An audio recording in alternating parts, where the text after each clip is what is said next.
Rates just went over 7%. Why is this a great time to buy?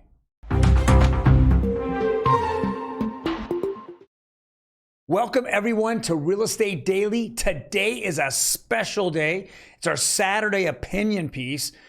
It is one of the best times to buy a home. I'm going to go over several articles and my opinion to show you where we're going and why it's such a good time. But before we get into it, my name is Troy, and every day, Monday through Saturday, I go over the latest news and opinion pieces here on the mortgage, housing, and real estate industries. Before we jump into this, do me a favor, hit that like and subscribe button. Subscribe.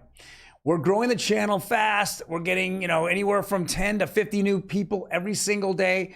I want to get the views up. I want to show you why it's not good to sit on the sidelines and tell me that someday in the future, it's going to be a better time to buy. Let's jump right into it. All right, so let's just premise this whole thing. On Tuesday, my girlfriend, I call her my girlfriend, but she's really not. I want to make that, I need to ask her somewhere. My girlfriend, Diana Olick, came out on CNBC and said the 30-year fixed rate mortgage jumps over 7%. Now, I absolutely knew this was going to happen. I think a lot of people did. We saw it coming ever since the Fed had raised the overnight interest rates up 0.75% a few weeks ago, a week and a half ago. So we saw this happening.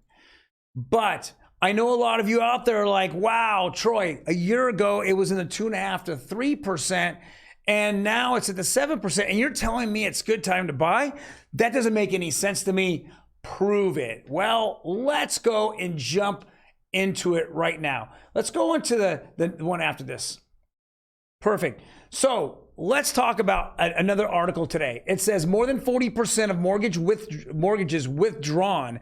And it says lenders began pulling products on Monday as they struggle to price products amid financial uncertainty. We're seeing a huge amount of volatility in this mortgage market. And a lot of people out there are like, wow, it's getting overwhelming. But it's overwhelming not just to a buyer, but also to a mortgage company. They're consolidating right now. A lot of them have already gone out of business.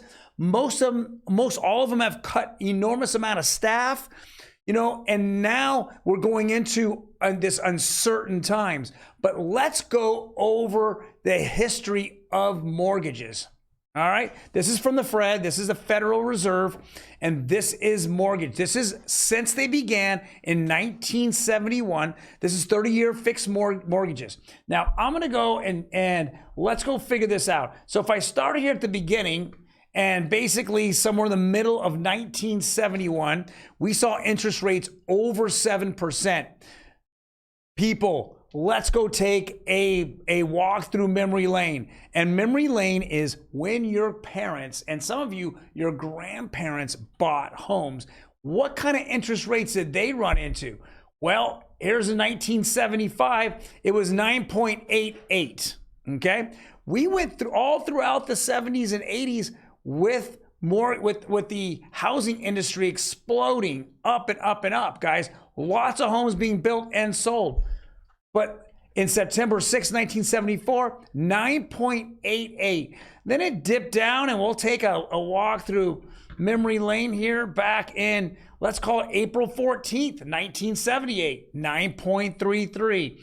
Now, as we saw the savings and loan collapse, we saw interest rates jump.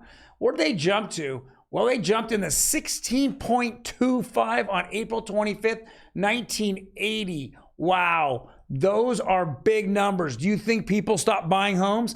Absolutely not. They didn't stop buying homes. And then momentarily, we saw it go all the way down to the 12s.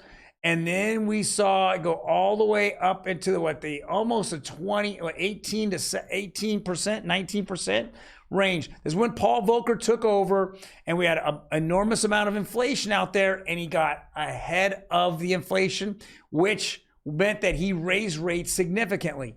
Did people stop buying homes at 18 and 20%? No, they didn't. This is in 81. Well, let's go jump all the way down. Let's get into the 1990s because we just see that it pretty much stays around the 10. So September 21st, 1990, we're at 10%. We haven't really inhaled a really good time in the mortgage industry. We saw rates in the 7s when it started, but for the majority of time in that 20-year span, from the late 70s into the 90s, we were at 10%. Guys, 10%.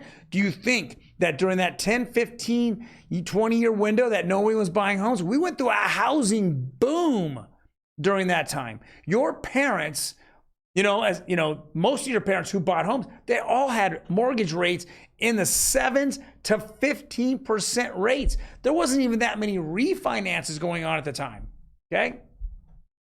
Let's go jump into the mid 90s. So we see that it temporarily here in 1993 dips into the high 6s, but immediately in 1994 here, it's back at 9%. So we're seeing it dip down into what today's rates are for just a moment, and then it jumps all the way back up into the 9s. Then as we see the 90s go through, we went down in 96 here at 7.8. We went down February in 1996. We just, again, dipped slightly under 7. Then we shot back up. And as we went through the decade, we saw some 6s in here, but we're still consistently in the 6s in 1998. Then, of course, 99, we're back in the 7s, and we're broaching the 8s and 8.4, 8.6 in the year 2000. This is July 7th of 2000. Now, when was the crucial moment in the early 2000s? Well, it was 9/11. And 9/11 hit, and that's when interest rates really dropped. But before we get into 9/11, okay, which happened in 2001, you just saw, look at interest rates just took a dive into the 5s. Oh my God, I had a 5% interest rate. I'm killing it. The mid 2005s. Look at this, all in the 6s and 5s. Then finally, we start dropping down into the 4s temporarily here in 2010. Now let's go think about what happened at this moment. Most of the rates up to 2001 were over 7%. Most of it from 1971 into 2002, rates had dropped all the way down to in the 6s. It had never spent a day under 6% for 31 years. 31 years. The second it dipped into the 5s and 4s, what happened? We started to get exotic loans because we had a housing boom. And in 2003, 4, 5, 6, it was a great housing boom. Then all of a sudden, we started doing crazy loans, option arms. We're paying part of our interest rate because all we knew was that homes were going up and mortgage companies felt they were never going to come down.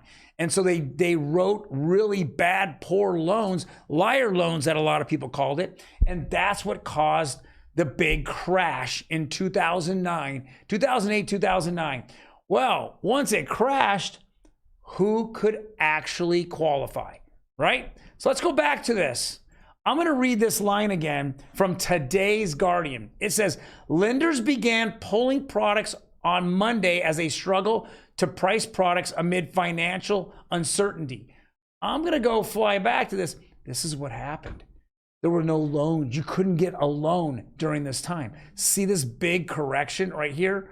It just keeps going down. No one can get loans. So lenders had to keep lowering rates. There was nothing to do, right? I lived through this time. I know that one of my lenders, two of my lenders are now pretty big in the industry. One is Min Win of What's a Mortgage. The other one's Adam and Cena's of Synergy Mortgage. Both of them worked for me, and it was so hard to get a loan approved and through. And in fact, if you talk to them, the mortgage lenders would change their programs in the middle of escrow, and they had to go figure it out. Some people absolutely lost their entire approval letter Okay? Imagine that. You get an approval letter in your hand, you go out, you find a home, you're in escrow, and your mortgage company then either changes the requirements for that program or completely deletes the program because of the uncertainty and risk that they were taking. They didn't care about the consequence of you buying a home and being a homeowner. This is what we're running into today. It's just starting to happen. Okay? Then what we did, we saw virus hit, right? And so as we continue to come in here, we saw another big dip right here. The lowest interest rates of all time. It's just like when I talk to people, and I just say this in all honesty, and when they tell me, oh, well, the rates from the 2s and 3s, I said, you're a spoiled brat. You saw those things. But guess what? Your parents paid. They didn't pay 7%. They would have loved to pay 7%. They paid 9s and 10s and 11%. And they didn't have the products to refi immediately if the market dropped. Because if you look at it, for 30 years, the market really was in the 7s, and that was the best rate you could possibly get. But today, everybody out there is whining. Diana Olick whining that they're in the 7s. If you look at the history from 71 to 2020, the majority of moments we were above 7.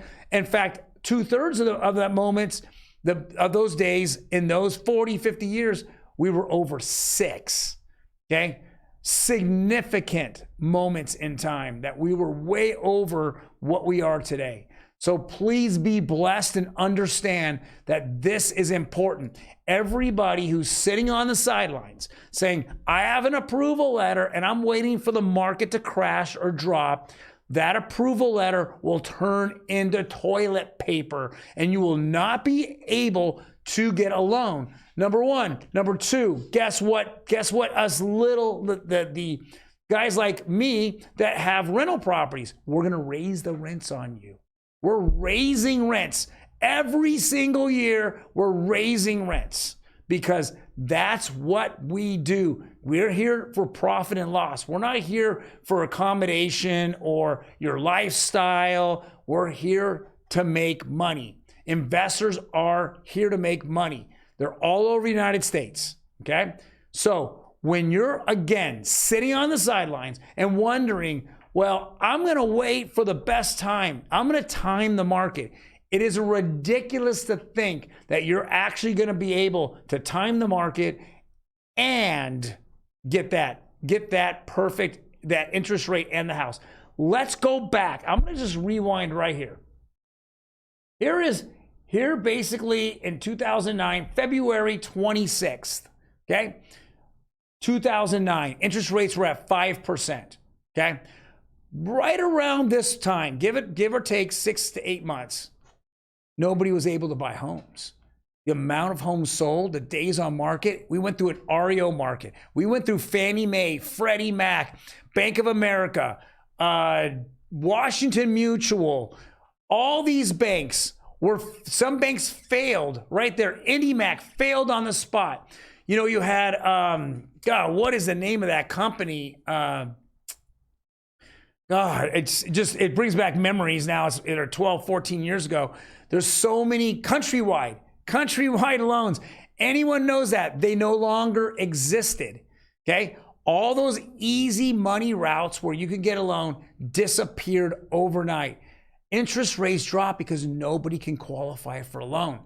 All those people who held an approval letter in their hands lost that approval letter. No more. Overnight. That's what this article, now I'm going to go back to the article one more time and then read what it says. Lenders began pulling loan products on Monday as they struggle to price products amid financial uncertainty. Okay? Very, very important. If you have an approval in your hand, I would call your loan officer and confirm it and confirm what you're qualified for. And I'd be out there looking for a home. Because if home prices drop, it's because interest rates continue to rise and mortgage companies continue to fail and are scared from the risk factor. Okay? Now, I'll go ahead and give you a little bit of what I feel is going to happen in the fourth quarter of this year. I think that we're going to see a few negatives and a few positives. If you ask me what interest rates are going to be, I think interest rates are going to push 8%, if not go right over 8%. So I'm thinking 7.75 to 8.8 and a quarter. I think those are all doable numbers throughout the fourth quarter. Now, what is the positive side of it? Well, the positive side is I think that we're going to see some new loan programs come in to make it easier to qualify. What am I talking about? I think that we're going to see adjustable rates be a lot more open and adjustable. They're not going to be harder to qualify for. I think they're going to be a little easier to qualify for. And I'm also going to see the 40-year mortgage start to really come into play in the fourth quarter. I think 40-year mortgages will bring down what people can, what monthly payments are, and it will continue to keep this market moving. It won't show a recession or a crash if the 40-year. Now, if I'm looking at Europe right now, Europe has 40 and 50-year loans. And then if you look at Japan, Japan has loans up to 100 years or general loans.